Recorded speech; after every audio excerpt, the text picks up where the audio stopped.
Hey, Brian Mahone here, founder of Igloo Insurance Agency. We're talking about starting an insurance agency today. I'm on day two of the scratch agent journey. It'll be funny looking back on this, but wanted to record this quickly to go through really the basics you need to start an independent insurance agency, give some ballpark costs and kind of my train of thought of how I'm starting to build Igloo. And first things first is agency E&O, right? It's funny, selling insurance, the first thing you have to do is buy insurance. I actually just got my policy here. I joined my local Big I chapter, the IA&B. They're for Pennsylvania, Maryland, and Delaware. They have a pretty awesome program through Utica National Insurance Group. Got a million each occurrence, 2 million aggregate with a low deductible or retention for like $1,500 a year. Billed monthly with no, installment fees or issues there. So highly recommend that program. I always knew about it, but also heard it on podcast, the Scratch Agency podcast, which I've been listening to a lot lately. I know they had their rep on from New York. The second thing is office space. The world has changed a lot since COVID. I think the hybrid model is here to stay, whether you're, a corporate producer or whether you own your own business, but being in a physical office away from home 2 or 3 days a week, I think is the way to go. I did a small 6 month stint working 100% remotely, and I didn't love it. And I've also, remember the days of driving and commuting to an office Monday through Friday, 9 to 5, which I didn't like as well. So we have a happy medium here that we're kind of holding ourselves to. But I found a pretty sweet office space, 300 square feet. It's $350, including internet. I don't pay water or utilities or anything. There's a bunch of kind of small business owners in the 3 story building.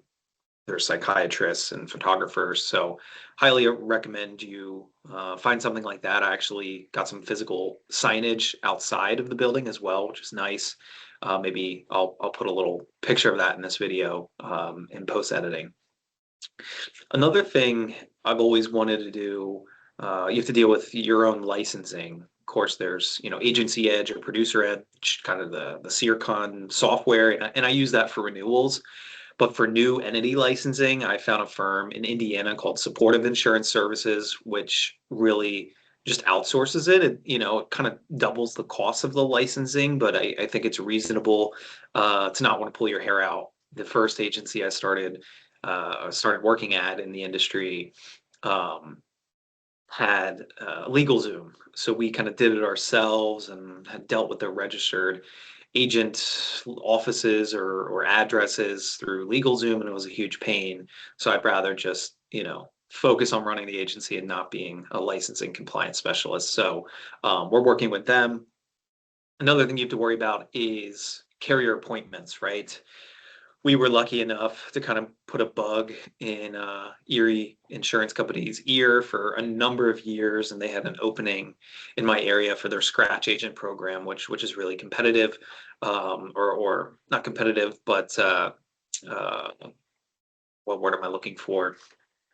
Generous is the word I'm looking for. So basically, they help you start and fund the agency for 12 months and give you some incentives to grow it organically, which is nice.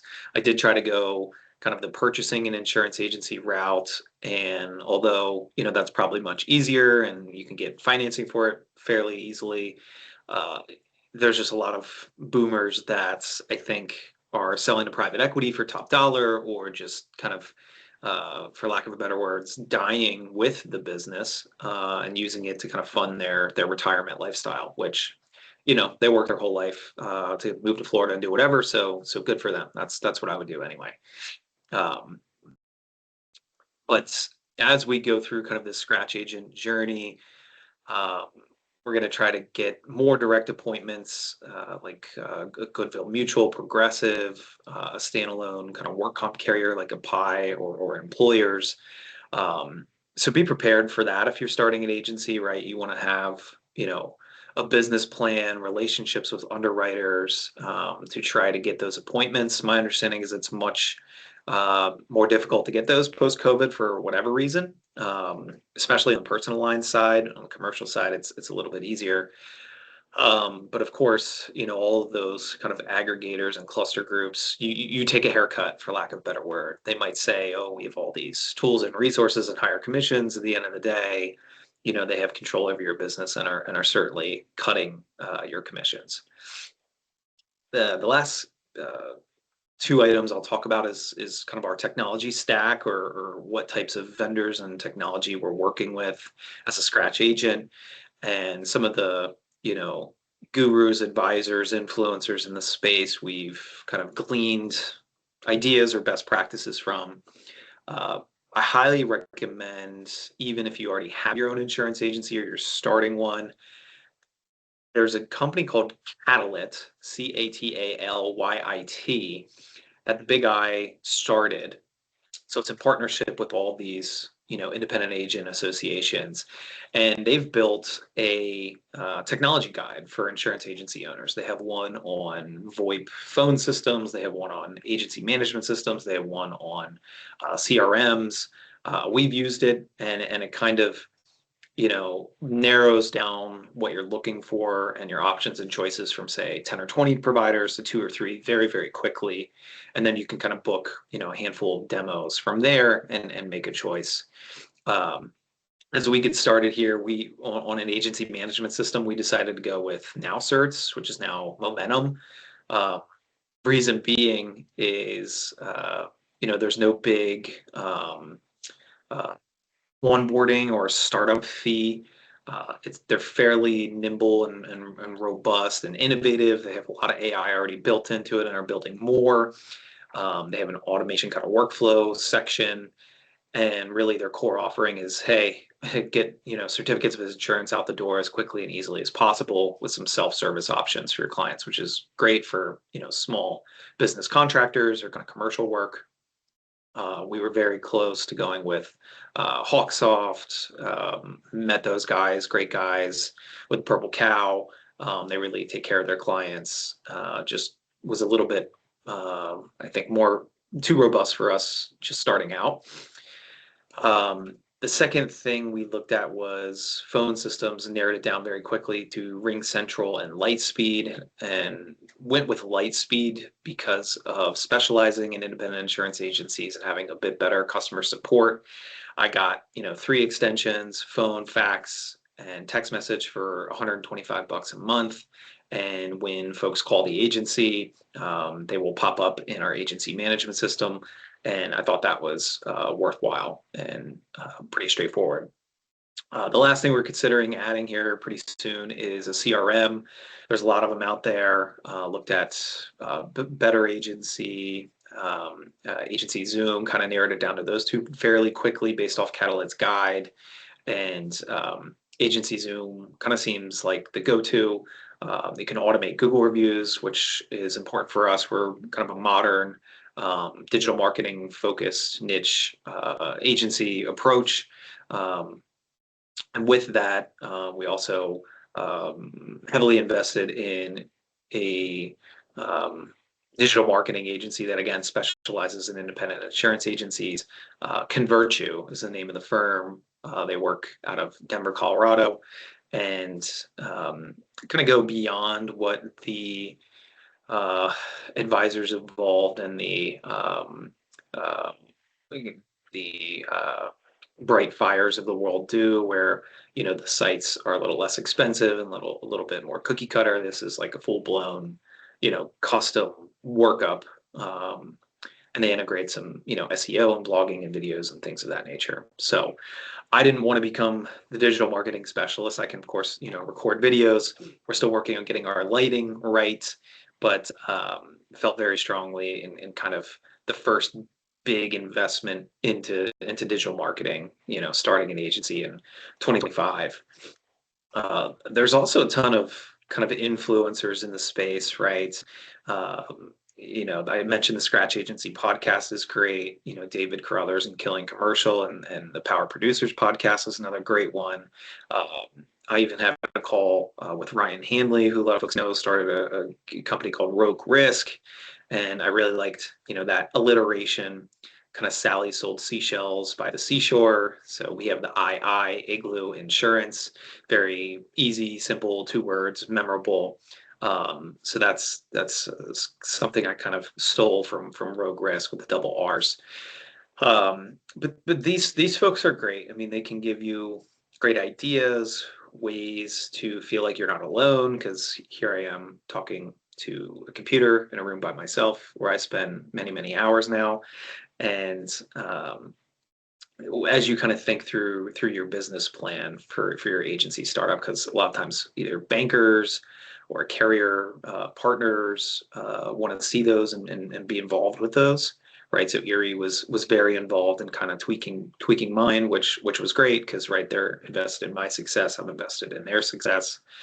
My kind of go-to-market strategy is kind of a 4-pronged approach.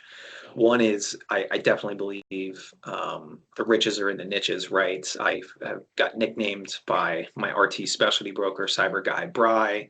So I've always been very interested and gone deep in cyber liability and cyber risk management, cyber insurance. One of the ways I did that is I actually went through Chubb and Carnegie Mellon's CyberCope insurance certification program, which is like a 9-month program. I think it costs, $5,000. I think Chubb ended up paying half the tuition, and my agency at the time paid half the tuition. But that's has been helpful talking to executives in the healthcare space or manufacturing, really any folks who kind of care about cyber. So again, going back to the marketing plan, one of the prongs to this 4-prong strategy is I do these speaking engagements all the time.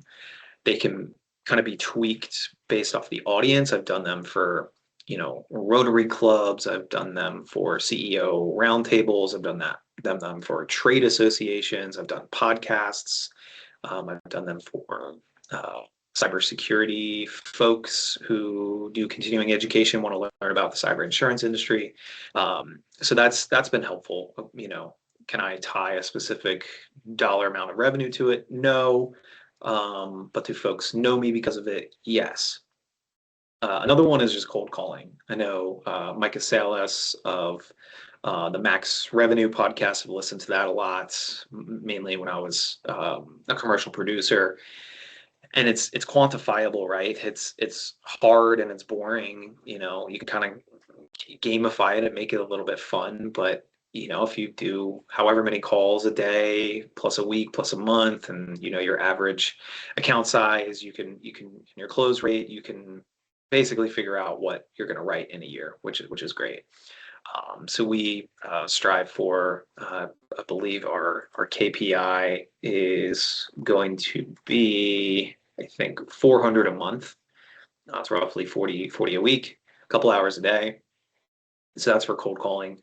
That's 2 prongs to this kind of go-to-market strategy. And another one's direct mail. Since we do have that Erie appointment, they have a pretty nice, what they call their bullseye program, where you, again, give it a bullseye, go out a mile or two, and get pretty inexpensive direct mailers to homeowners. The last one, again, building off trade associations and riches in the niches, we plan, 6 different niches we're going after, or niches, however you want to pronounce it, and joining, one trade association for each of them, and really getting involved, offering value, setting up early for events with them, helping them clean up, just trying to be of service and help folks. So that's kind of where I'm at. The office is a mess, or else I'd show you around. I really just have a desk, a lamp, and a printer, and a computer, and we're gonna get going here this summer and this year. Follow along, subscribe to our YouTube channel if you're in the insurance industry and want to know what it's like to start an agency and go out on your own. I will say it's not cheap. I think I've estimated about $10,000 or so to open the door. And, granted, you could spend more or less, but, the technology month to month It's about $500. A lot of the digital marketing is in the, 1,000 or two or three per month. Insurance for yourself, you've got to budget a couple $100 a month. Internet rents, utilities, that's, $400 or $500 a month. So it adds up. But I think in the long term, it'll be worth it. In my kind of due diligence and going through this process, I mean, I talked to tons of insurance agents, wholesale brokers, underwriters of just, hey, what do you know about XYZ? Anything good, bad, indifferent, or ugly? And that's been very helpful.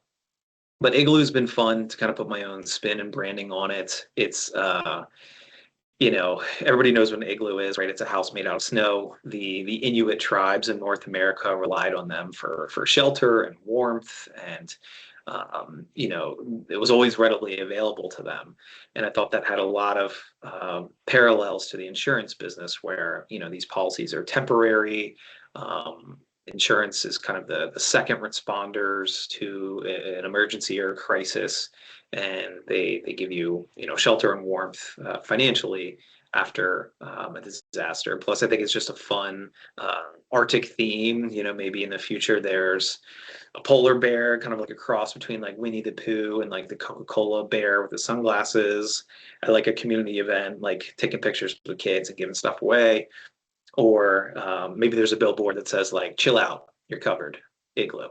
Um, it'll be pretty interesting. So if you want to connect with me, feel free. We'll do these kind of updates periodically of where we're at, kind of growing Patch Agency. Thanks so much.